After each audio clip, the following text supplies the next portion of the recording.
I'm Brent Jett, the STS-115 commander, and you're watching NASA TV.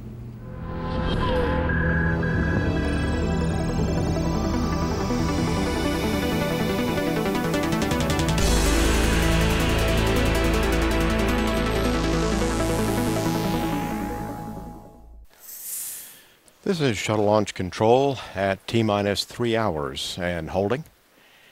We're at Launch Complex 39 at the Kennedy Space Center. We're at Launch Pad 39B. Space Shuttle Atlantis awaits launch once again this morning. We're now in the final 6 hours of the countdown activities for the launch of mission STS-115. And here come our 6-member STS-115 flight crew, leaving the suit-up room, headed for the elevator down to board the Extravan, being greeted by some of the employees in the crew quarters there. And once they reach the ground floor, KSC employees and the news media will also be there to greet them. And here they come.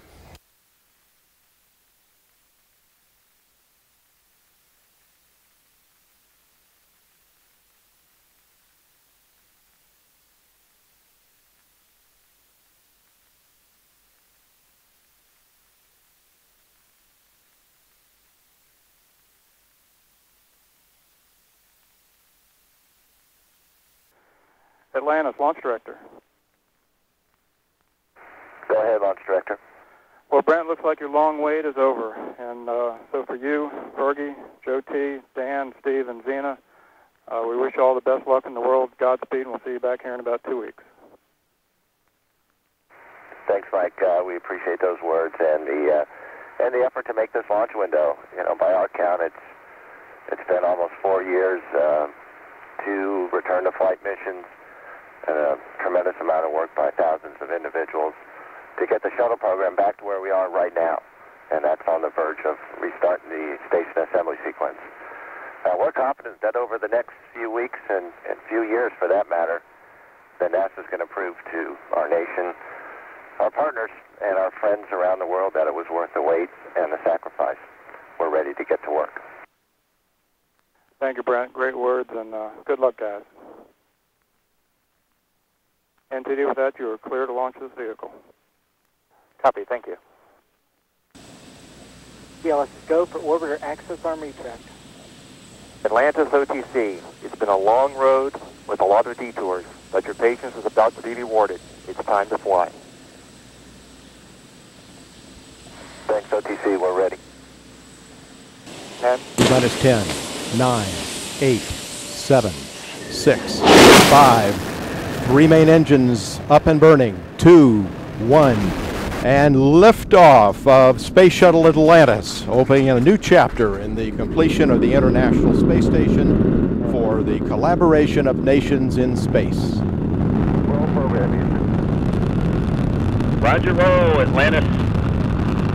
Houston is now controlling. Roll maneuver is underway. Atlantis is heading into a heads-down position on course for a 51.6 degree, 137 by 36 statute mile orbit.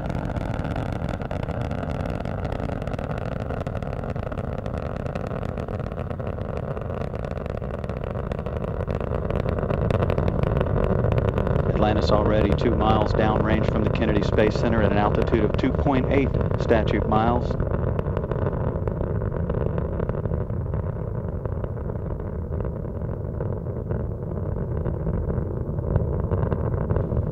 Engines now at 72%, beginning to throttle back up as the vehicle passes through the area of maximum dynamic pressure.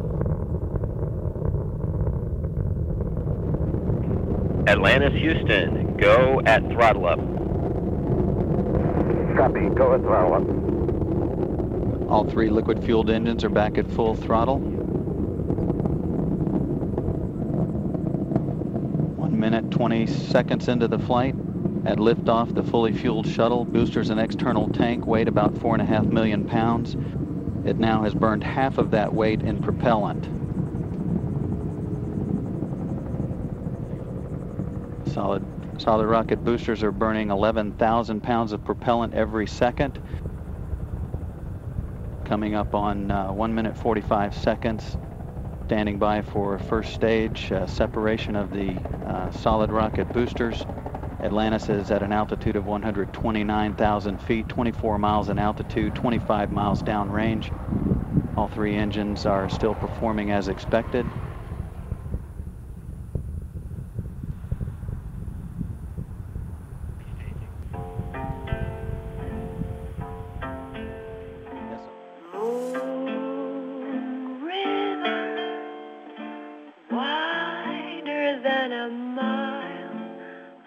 Houston, thanks for the music. It really is a beautiful day up here. We're awake and getting ready to get to work with the inspections. On the flight deck of Atlantis, Commander Brent Jett, far left, Mission Specialist Dan Burbank on the right, and Mission Specialist Joe Tanner in the center, coming out of the recent rendezvous maneuver, the rendezvous burn of Atlantis as it continues to refine its orbit in relation to that of the International Space Station. This is Mission Control Houston with a live view from the camera on the shuttle robotic arm during this survey, looking at the starboard side of Atlantis. The jets of the on the nose for the reaction control system are visible here. With the starboard survey complete, the crew moving the robotic arm so that the end effector camera can be trained on the port side of the upper surface of the orbiter. As the shuttle robotic arm is being maneuvered, this camera providing a nice view of the starboard payload bay door open, exposing the radiator to expel heat from the orbiter.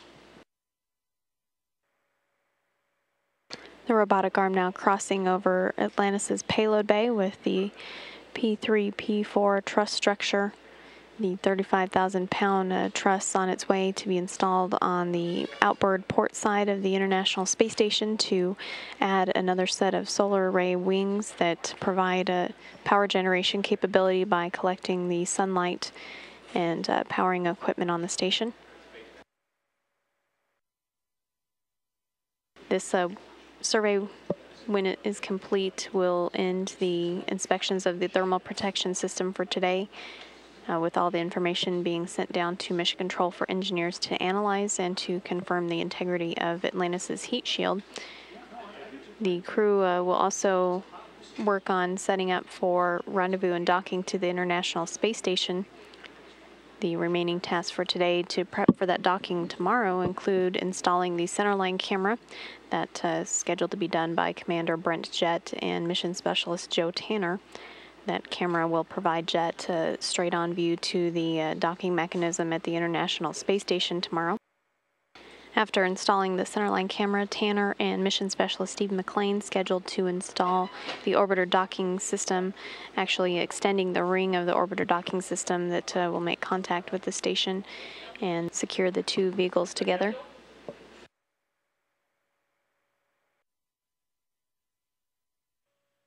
Now looking at the flight deck of the Space Shuttle Atlantis, where Commander Brent Jett and Pilot Chris Ferguson will be monitoring the burn of the reaction control system jets that will take about 31 seconds and changes the shuttle's velocity by almost 7 feet per second, which is nearly 5 miles an hour.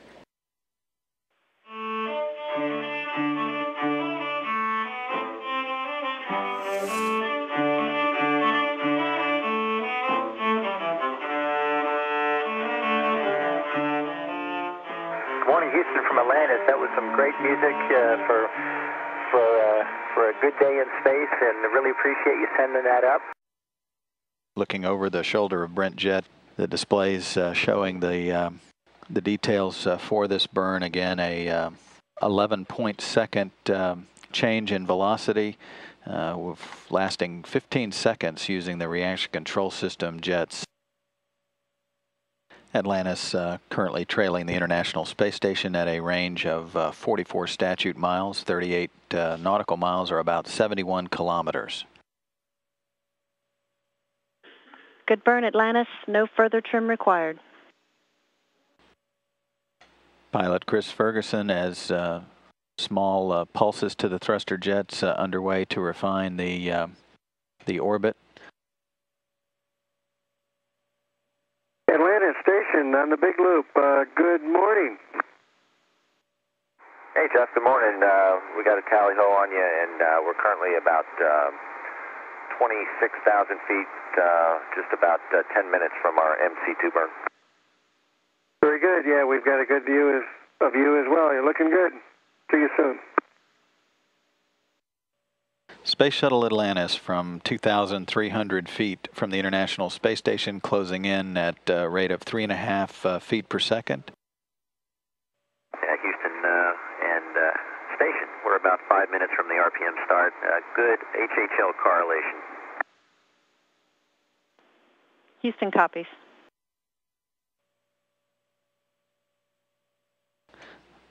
$220 miles above northeastern Africa. The rotational pitch maneuver underway as the International Space Station crew, Expedition 13, basically has the same view using high-powered long-range lenses to document the thermal protection system. You can start photos.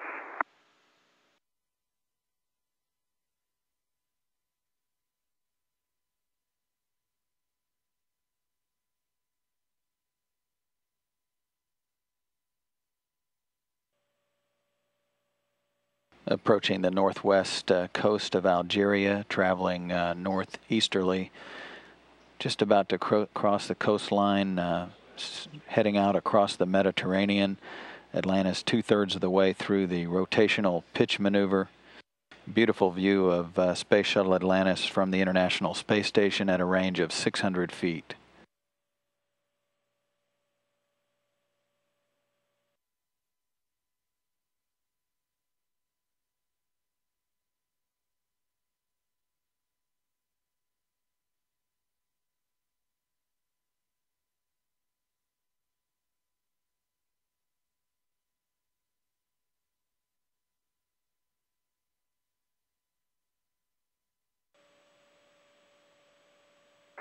Houston Station, capture confirmed.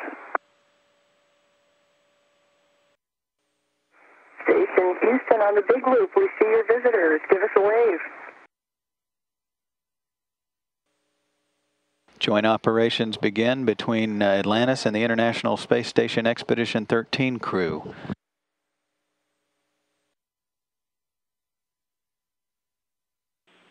This is a view from the station robotic arm looking over at the shuttle robotic arm operations to lift the P3, P4 truss structure out of Atlantis' payload bay.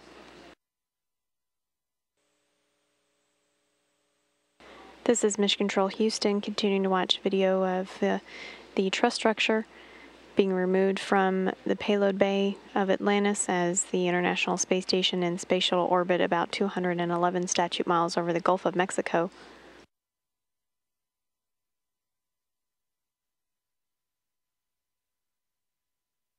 We're looking in the space station's Quest Airlock now with astronauts Joe Tanner and HeideMarie Stefanyshyn Piper with the oxygen masks on, preparing for their spacewalk tomorrow.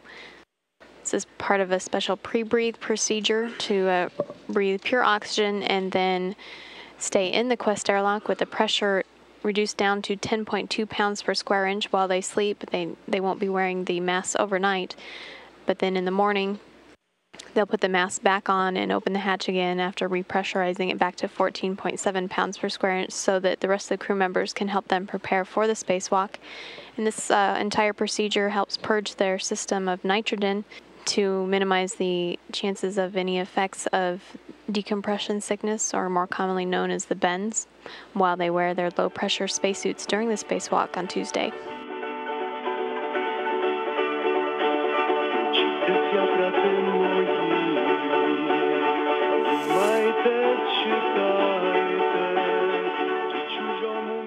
Thank you for that wonderful wake-up music.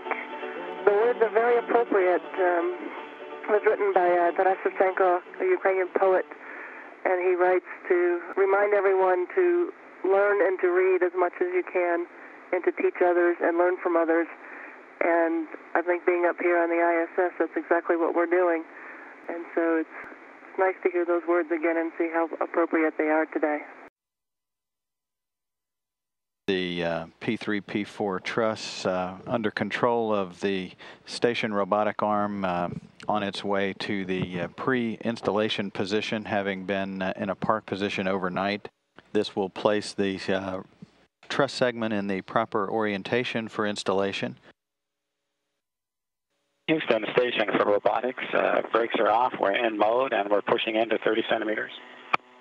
We copy that, Steve, and we're ready.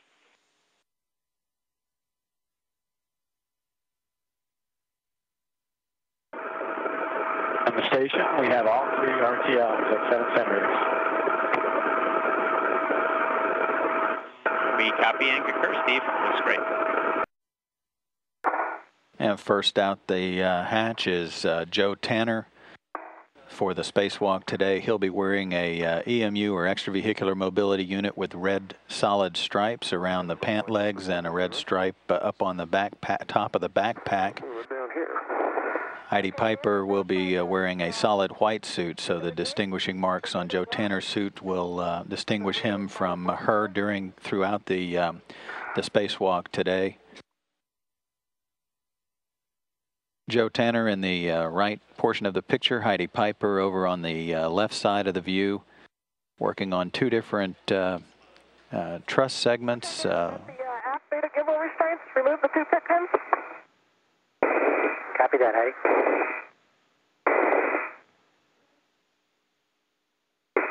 All right, P6 is released. Okay, copy. The next is to mate P5 to J5. All of the accompanying steps.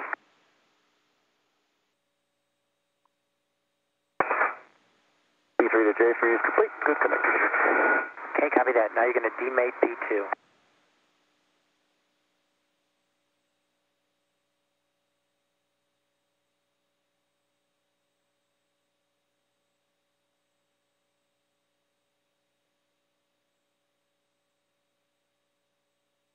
Atlantis Houston for EVA.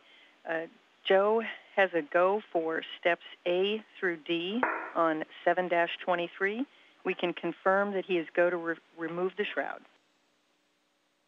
Okay, Pam, thanks very much. We're go for steps A through D in Joe's column on 7-23. Good readback. The first of the 2 solar array beta gimbal assemblies deployed, and the second is in work.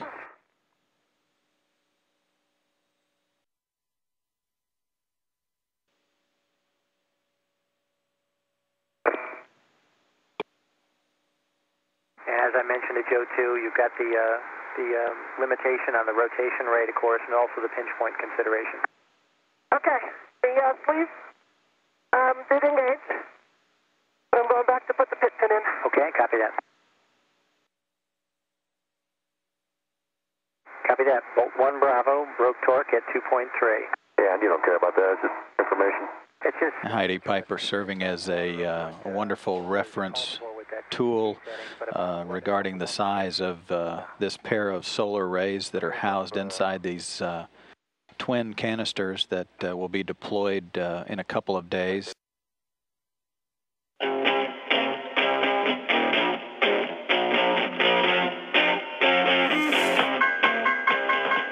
I just want to thank my family for that music. We did get up very early this morning and we'll be taking care of business, getting the solar arrays prepared for the ability to rotate so that we can double the power on station and make it a little bit safer with the redundant channel for the increment crew. So Dan and I are looking forward to doing that, and it should be a great day while we take care of business.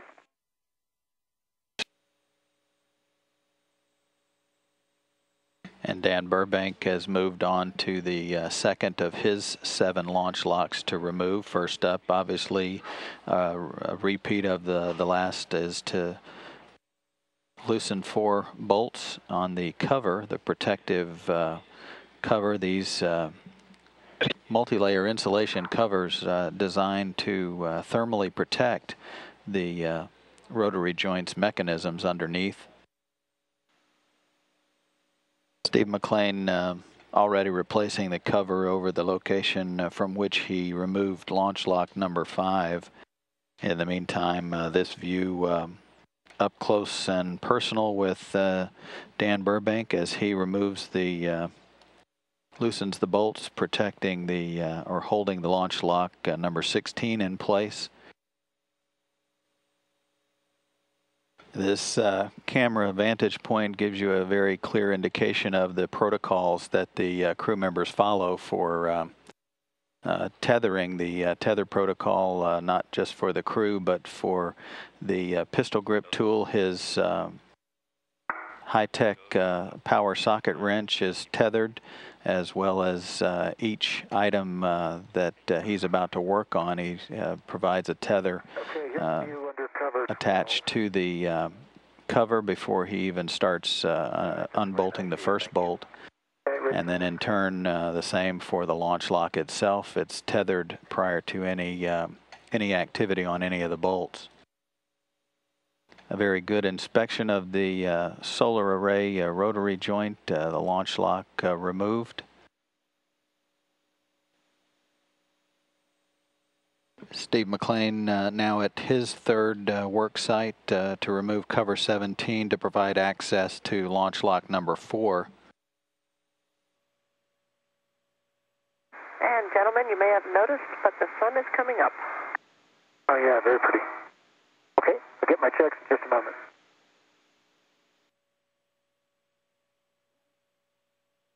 Hey Heidi, the center bolts are tacked?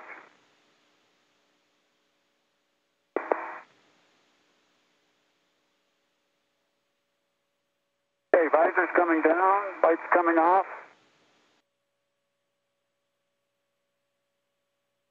And 6 screen. Steve, when you can, do a layback for me. Very nice. Steve MacLean finishing the 6th of 7 launch lock removals and replacement of the protective insulation cover. Dan Burbank capturing that moment in posterity with his camera as the International Space Station and Space Shuttle move into an orbital sunrise, tracking northeasterly across the Atlantic Ocean, just about to cross the northwestern coastline of South America.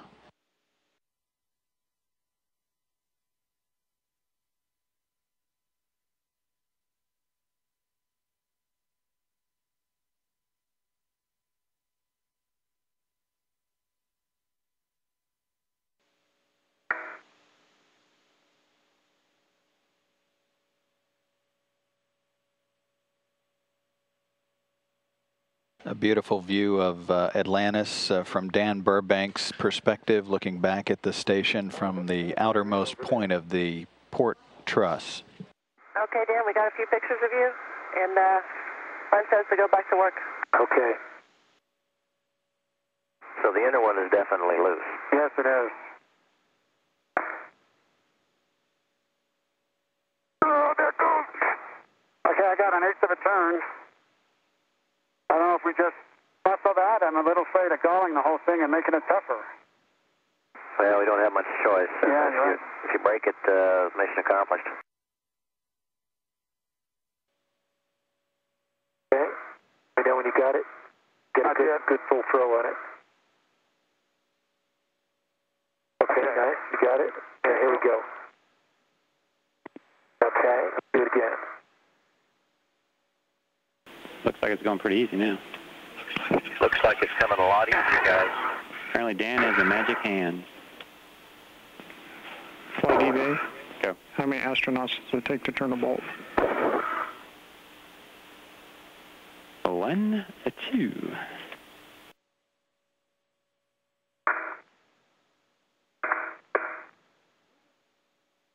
Let's look at it. Real, there's hardly any torque. Is it still? Yeah. No, it's turning almost free. Oh, it's good. I think we're good with that. Why don't you try it with your PGT? Yeah, let's. Get in there. It's better if I try. I think it's hard this time.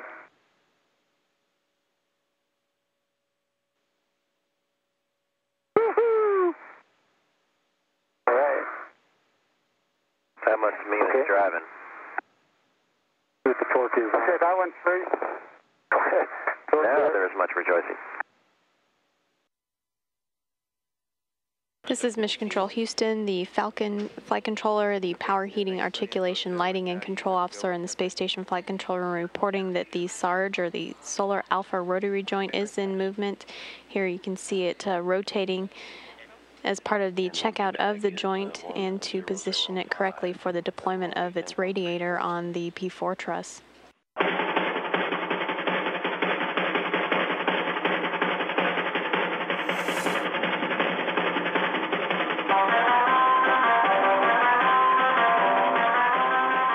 Hey, good morning, Houston. That's music from my heart. That sounds absolutely awesome. Good morning to everybody down there. Looking for another great day in space. And the port solar array wing mast deploying. That deploy coming at initial start of deploy coming at 4 a.m. Central Time, and this will deploy only one bay initially to evaluate the mechanical process. The International Space Station beginning to spread its wings with the first of the two new solar arrays now in the process of being deployed. This is a two-stage process. The solar array will be deployed about halfway. There'll be a short period of time to verify that the system is operating properly before the commands will be sent to extend the array to its full length. Each solar wing measures 38 feet wide and 107 feet long. Each blanket has 84 panels, and of which 82 are populated with solar cells.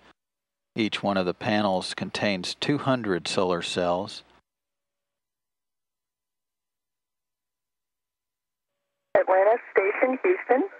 ISS is in free drift. You have a go to pick up in 17.7. Space Station is back in free drift, inhibiting any attitude maneuvers. And the crew has been given a go to resume the deploy of the port solar array.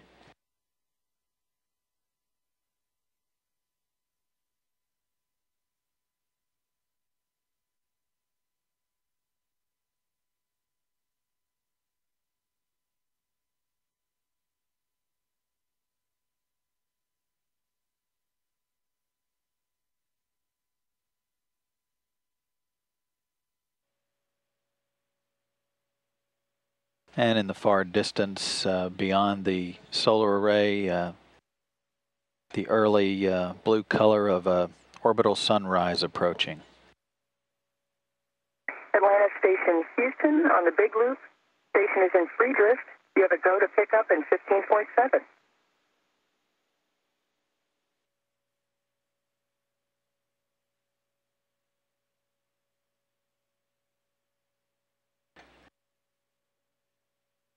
And at 7:03 a.m. Central Time, the deployment of the second array resumes.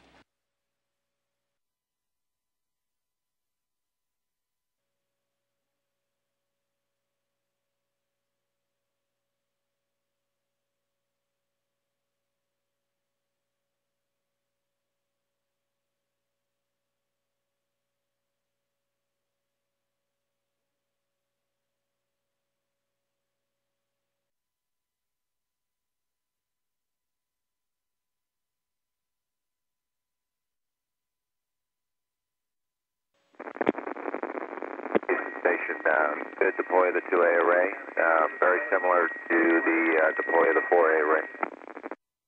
On a dark desert highway, cool wind in my hair, warm smell of colitas rising up through the air. Good morning, Houston. That song reminds me of some great traveling adventures, sort of like this one. Thank you, Martha. I miss you. See you soon. It's going to be a great day. This is Mission Control Houston. The hatch cover is now open in preparation for the opening of the inner hatch. That hatch now coming open.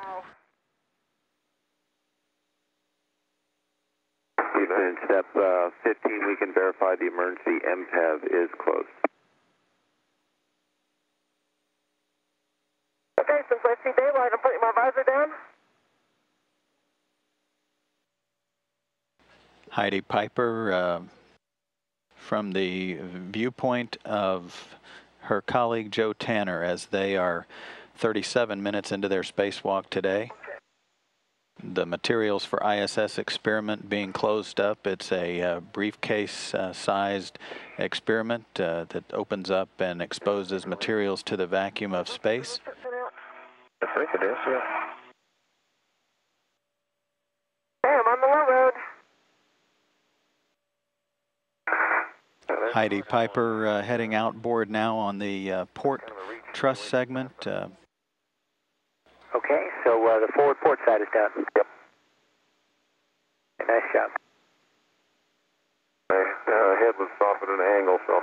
This view from one of the Shuttle Atlantis' payload bay cameras, an excellent reference in the size of the station, looking at Piper as she travels outboard toward her next work site. She stopped off on the way at the centerpiece of the truss section, truss segment, the S0 truss, That looks good. to reconfigure a tether that was left there with the last shuttle visit when the trailing umbilical system was repaired.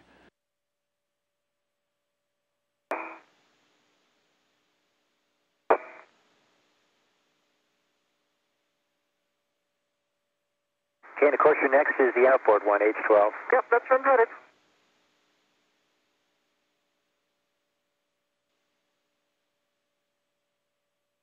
Wow, solar rays look neat. I think they're probably getting some pretty awesome shots of you right now. Yep, they are. I can wave a lot.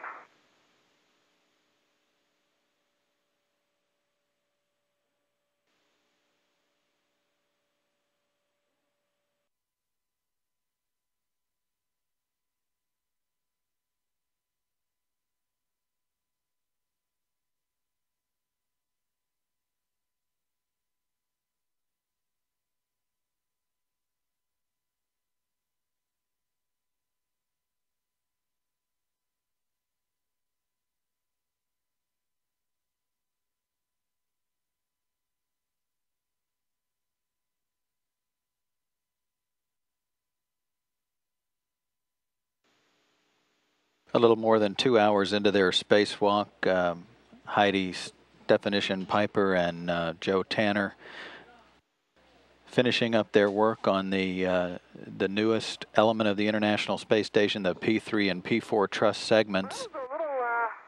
That was a little confusing there on P4. No kidding. Not sure where I was, but here I am. Yeah, I did your tether thing before my tether was, and I knew the tether was on the forward face. Or if I could see the Russian arrays, I knew which side was aft. Tanner on the right in this picture, or on the left in this picture. Heidi Piper in the lead as the two crew members head back inboard. They're headed toward the Z1 truss element atop the Destiny laboratory. 85. That's where they will remove and replace a failed S-band antenna support assembly. And then I'm here as well. Copy that.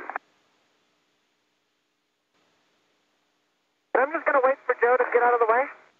You're waiting on me, you're backing up. Watch my tether right by your right shoulder. That's it, huh? Yep, that's it.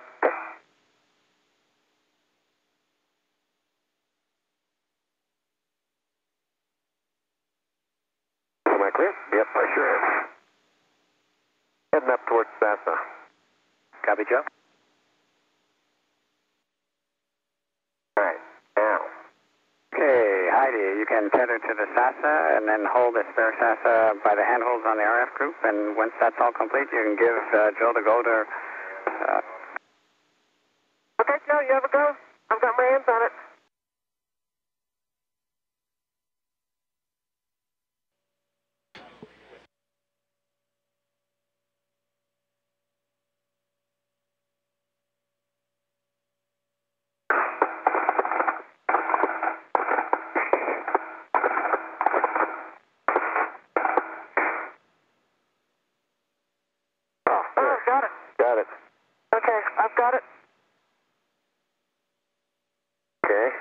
Good job, Joe. Heidi. I'm in the layback mode. Okay, and you're going to receive the SASA from Heidi? Oh, that's close. Oh, that's good. I saw your shadow down there and it's, ooh, wow, it's far away. I have a tether on it. Okay, I'm releasing my tether. Verified, I have hands on it. Okay, my tether's released. Okay, watch me. Okay, okay, it's yours. I'm in the clear. You are clear.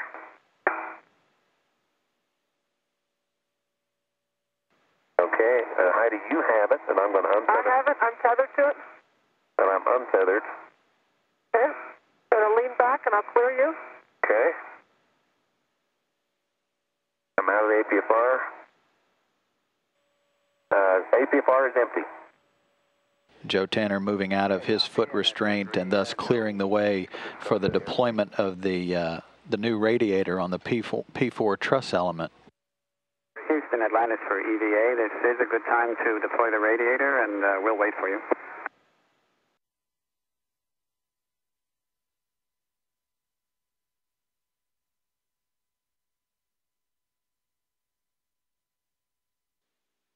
(8:05 a.m.) The radiator is in the process of being deployed. Atlantis Station, Houston on the big loop. The deploy has started. And we're watching it, Pat. Yep, like a deploy.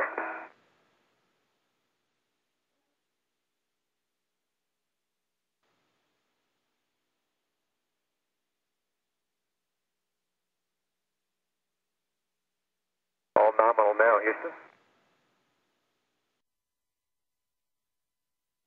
And Houston, Atlantis, we're watching the gimbal being commanded as well.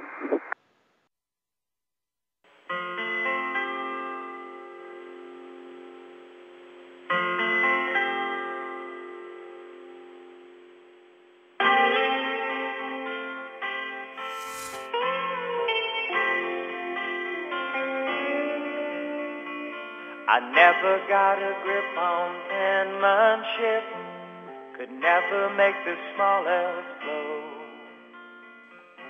Houston Atlantis, good morning, Hans. Thanks very much for that great wake-up music. I think that was sent to me by my wife, Roz, and my kids, Emily and Daniel, who are up in Cape Cod right now. And it's a great way to start a day up here in space, and I really appreciate that. Thanks, Houston. The International Space Station flying high above the west central portions of the Atlantic from 218 statute miles above Hurricane Gordon. Very distinct swirl pattern, distinctive of a tropical storm or hurricane, as from this vantage point a very clear indication of the size of the storm.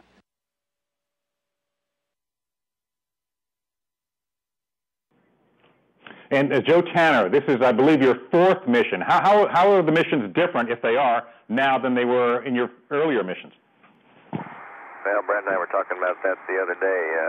One of the factors is that I'm older, and transition to this environment seemed to take an extra day or two than it did when I was younger. Each mission has been a little bit different and rewarding in its own regard. My best reward, I think, probably on this mission was to see these other three stellar spacewalkers go out and perform like they wanted to perform and really meet the expectations that everybody had of them and the training that they had, and that just really was tremendously satisfying for me.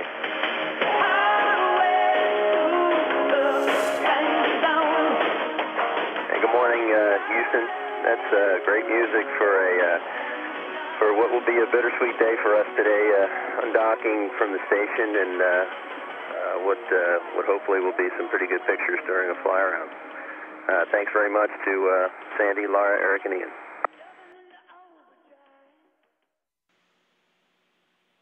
Houston, the logbook has been completed. All the ceremonies have taken place, and the STS-115 crew is egressing the station for the final time. We copy, and we appreciate you keeping up a wonderful tradition. The crew of Atlantis bidding farewell to the Expedition 13 crew,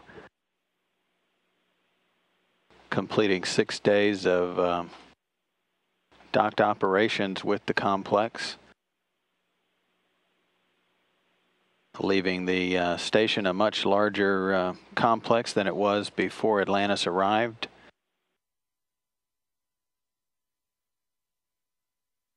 The MAX officer here in the shuttle flight control room confirms that the hooks are open.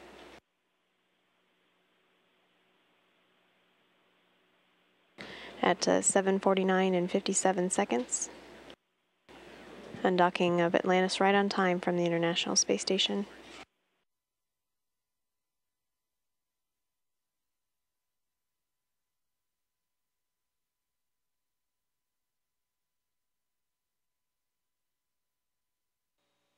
With the Space Shuttle Atlantis at least 400 feet away from the space station now, the Falcon, or the Power Heating, Articulation, and Lighting Control Officer in the Space Station Flight Control Room will unfeather the P6 solar arrays so that they can automatically track the sunlight.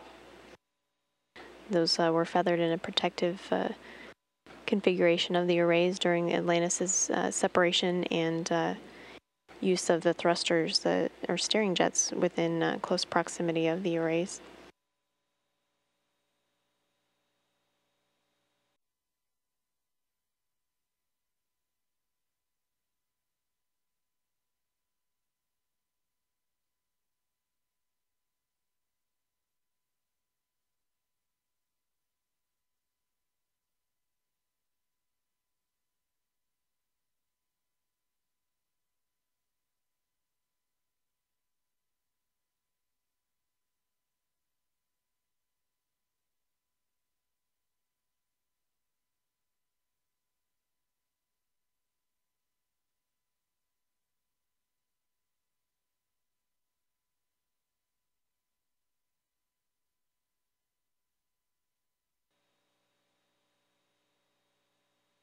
The Space Shuttle Atlantis now directly below the International Space Station, passing through the R-bar, which is an imaginary line drawn between the space station and the Earth. Atlantis continuing on a path around the space station to come back up in front of the Destiny Laboratory Module on the V-bar, or velocity vector, which is the direction of travel of the space station.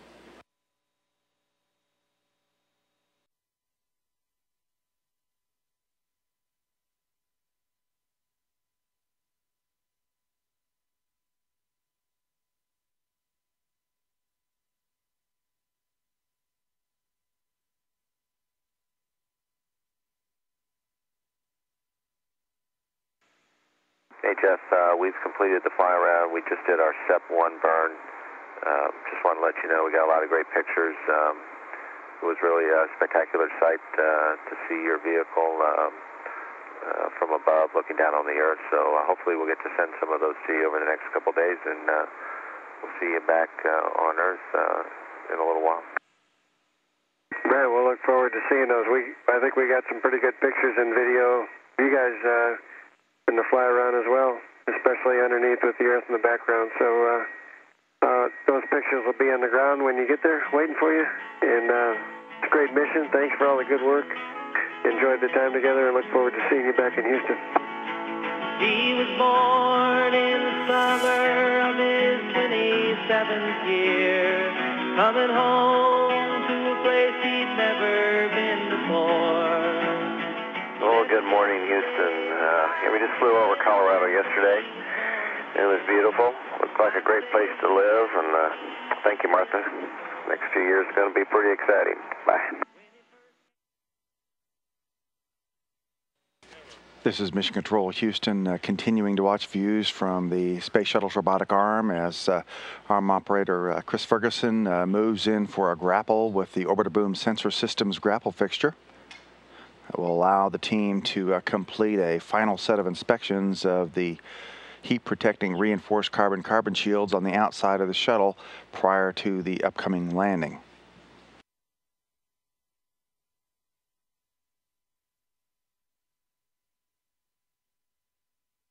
Houston, we're picking up again in step 2 of the port survey procedure.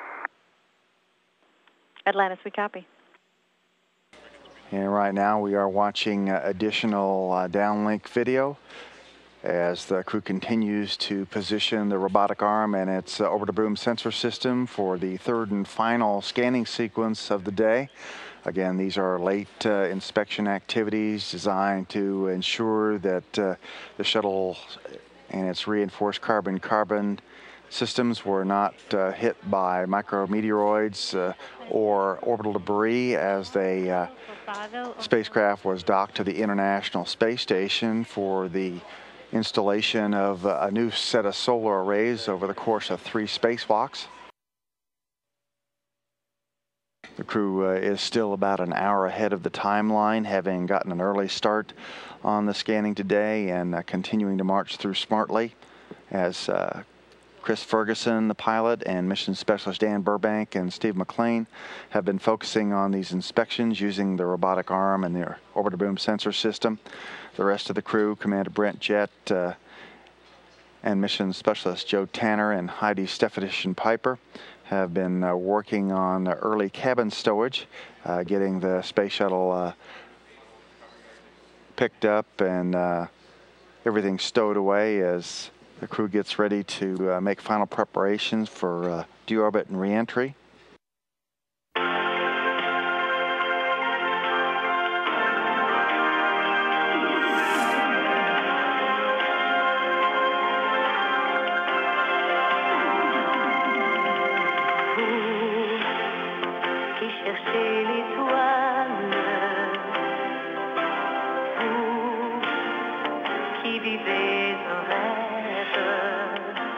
Bonjour, merci de cette chanson de ma famille, Nadine, Jean-Philippe, Catherine et Michel. On est au-dessus de l'océan Pacifique maintenant. C'est notre grande journée dans l'espace et dites à eux qu'on revient bientôt. You have a go for APU-1 start.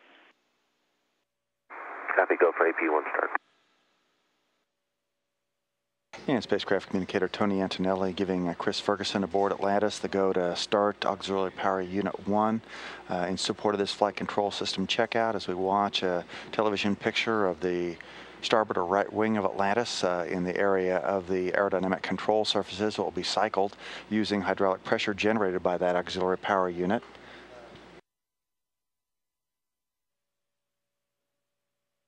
And we can see the flight control surfaces cycling through their full range of motion now.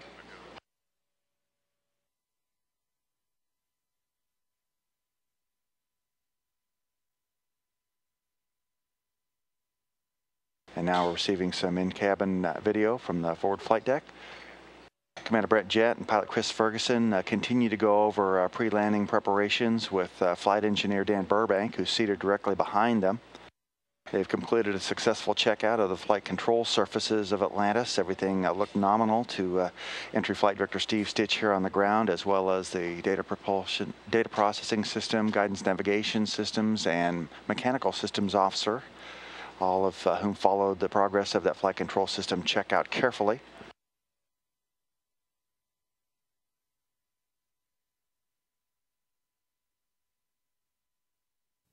And Fergie, I also have a big picture call for your timeline. Ready to copy. A couple hours ago, we were looking at some video. Inco was doing some Earth observation, and we noticed an object we saw in the video. And we're not sure exactly what it was. We're taking a look at that right now. But in the interim, we'd like to leave the KU and not stow it, and also not do the PGSC cleanup activities. Just in case we need to use those systems here for other video downlink. Terry, can you run that by me again while we're holding off on that stuff? It was because, like I said a few hours ago, we just noticed Inco had seen an object in the video doing Earth observations, and we just want to keep the KU up to possibly downlink more video here in the near term.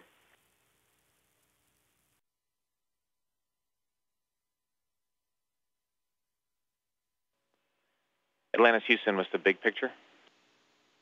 The MMT just met, and they've decided that based on this weather we've been having down in Florida and combination with this object that we saw tomorrow, that we're going to wave off tomorrow. So our next deorbit opportunity is going to be on flight day 13. So tomorrow will be a wave-off day. We have our FAO and our timeliners are working very hard right now to come up with a plan for tomorrow, and we'll certainly get you any words that we have on that as soon as we can. Yeah, of course, our big interest is whether or not we're going to be doing any robotics tomorrow. And that is a possibility. We've got the flight controllers on console now, and we're working the plan, and that's our question too. So we'll definitely keep you in the loop on that as soon as we hear something.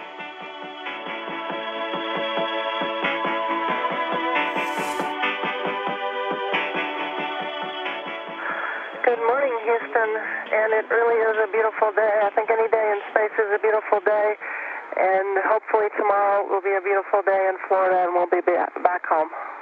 And I'd like to say thanks to my family for that wonderful song. And the crew aboard the Shuttle Atlantis is moving into the start of the procedure for this inspection of the external surfaces of the shuttle using the cameras on the robotic arm. Pilot Chris Ferguson and Mission Specialist Dan Burbank and Steve MacLean sharing the responsibilities for operating the arm for these surveys.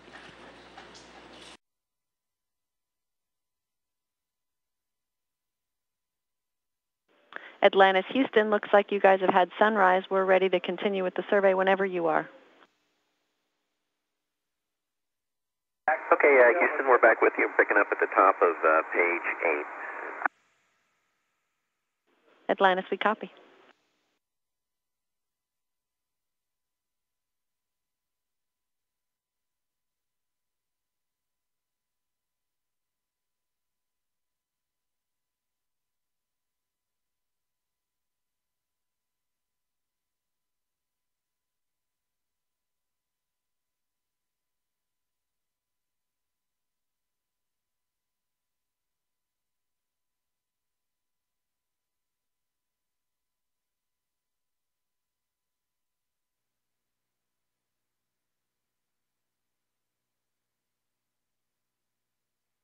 We watch the end effect of the arm scan across the length of the leading edge of the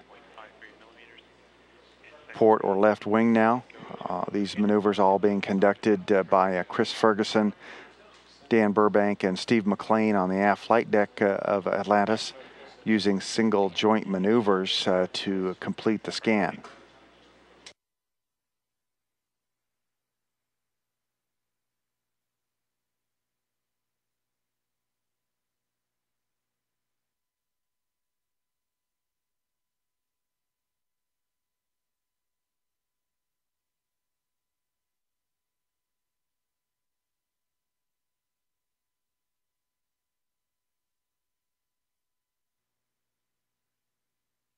This is Mission Control Houston, the crew aboard Atlantis picking up with the next segment of the scan. Again, this is a look at the leading edge of the port wing of Atlantis using the cameras on the end of the 50-foot long robotic arm known as Canadarm. We can see the reinforced carbon-carbon panels here very clearly in this downlink video.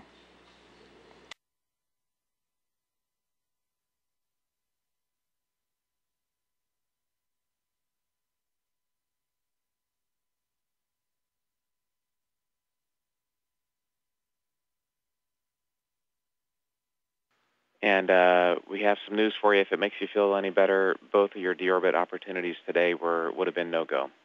Ceiling is 600 feet at Patrick right now. Let's hope it gets better by tomorrow. You know, we're just pretty optimistic about getting into Kennedy either tomorrow or the next day. So, you know, that's encouraging. And, you know, today was a long day, especially for Fergie and Dan, but, you know, you do what you need to do, and we hope you guys got the data that you're looking for. We did get all that data, and we really appreciate it. I know, like I said, they made something very difficult look easy, but MMT is meeting right now as we speak, and they're going over the video that you guys sent down, so we appreciate it. Hey, whatever, we understand, and, you know, everybody's trying to do the right thing, so we're happy to do what it takes.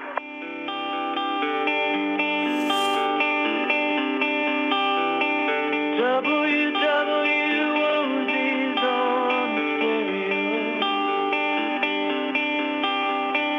String of flowers, halo round your head. Morning, Houston. Thanks for the wake-up music. What's on the timeline for today? Well, Brent, the timeline is for entry, of course. And the only thing we have early this morning is for you the cryo config at your convenience. Both Jeff Williams and Mike Lopez Alegria aboard the International Space Station, providing their own play-by-play for this reentry. Again, steady glow, steady dot with a very visible contrail behind us. That's great, Jeff. The narration's wonderful. They're still well forward of us. I think their relative velocity is probably close to zero in terms of crossing the face of the window. They still may be slightly faster than us. So a very bright, steady dot of the orbiter with a very bright glow of the contrail behind.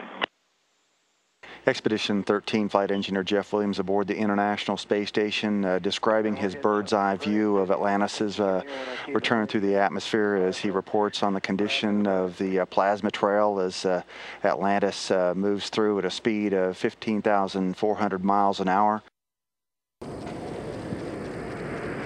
Altitude 225 feet.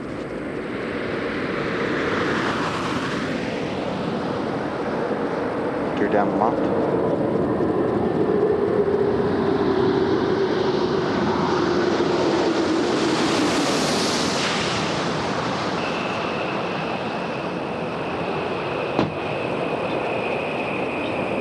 Touchdown. Drag chute deploy. Nose gear touchdown.